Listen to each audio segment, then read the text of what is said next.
바닷가 모래사장에서 아이들은 이런 놀이를 합니다. 모래 한 줌을 콜라병에 집어넣고 흔들어주면 고운 모래는 아래로 내려가고 붉은 모래나 조개 부스러기들은 위로 올라옵니다. 콜라병을 한참 동안 흔들면 모래 알갱이들이 크기 순서대로 차곡차곡 쌓여있는 모습을 발견하게 됩니다.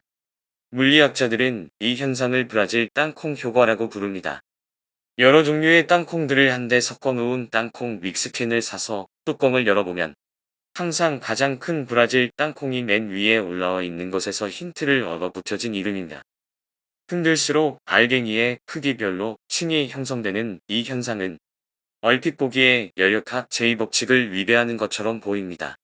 아이들에겐 신기하기만 한 이 브라질 땅콩 효과는 제약회사들에겐 오래전부터 골칫거리였습니다. 잘 섞어놓은 가루약을 차로 장시간 운반하고 나면 크기별로 층이 생겨 낭패를 겪곤 했기 때문입니다. 아침 식사로 우유에 타먹는 시리얼이나 시멘트 재료를 운반할 때도 마찬가지입니다. 이를 해결하기 위해 기업들은 장거리 운반 후에 다시 골고루 섞는 작업을 해야만 합니다. 브라질 땅콩 효과 때문에 기업들이 추가로 부담해야 하는 돈만 해도 연간 66조 원. 이 작은 현상 하나로 생산 원가의 40%를 차지하는 돈이 지출되고 있는 것입니다. 고체나 액체, 기체에 관한 연구는 물리학 분야에서 오랜 역사를 갖고 있지만 알갱이 입자들에 관한 연구는 물리학자들의 관심을 끌진 못했습니다. 최근 들어 알갱이가 고체와 액체에서는 볼 수 없는 풍부한 특성을 갖고 있다는 것이 알려지면서 알갱이 역학이 물리학 분야에서 새롭게 각광받고 있습니다. 산사태나 지진을 연구하는 지질학자들도 이 분야에 각별한 관심을 쏟고 있으며 땅콩회사와 제약회사를 비롯해 분말을 다루는 기업들의 연구비 지원도 꾸준히 이어지고 있습니다. 그렇다면 학자들은 알갱이 역학을 통해 산사태가 일어나는 이유와 브라질 땅콩이 위로 올라오는 까닭에 대해 어떤 해답을 찾은 것일까요?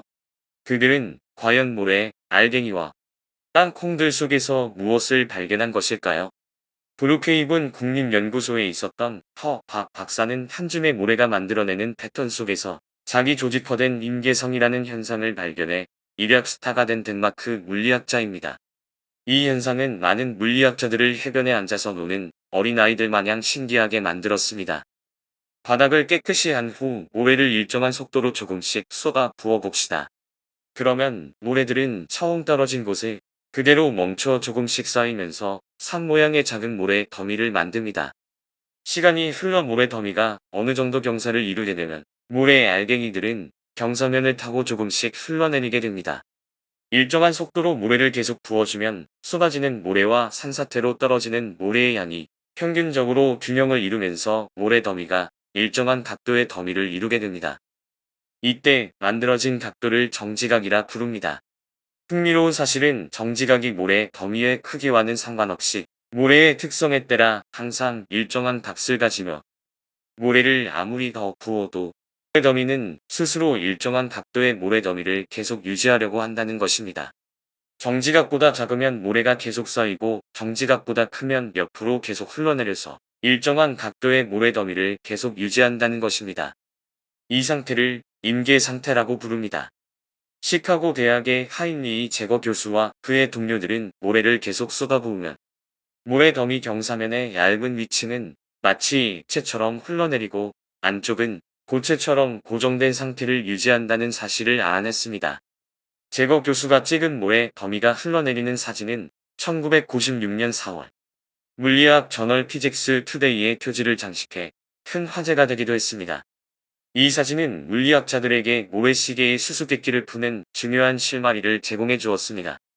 기원전 3세기경부터 사용되었다고 추정되는 모래시계는 일정한 속도로 떨어지는 한 줌의 모래 속에 더듬는 시간의 흐름을 담아내는 장치입니다. 만약 모래시계 안에 모래 대신 물이나 다른 액체를 집어넣으면 시계로서 제 기능을 할 수 있을까요? 이 경우 물의 흐름은 모래처럼 일정하지 않습니다. 드럼통에 구멍을 뚫어 물줄기를 밖으로 흐르게 하는 경우 구멍을 중간에 뚫었을 때보다 바닥에 뚫었을 때 물줄기의 흐름은 더 강합니다.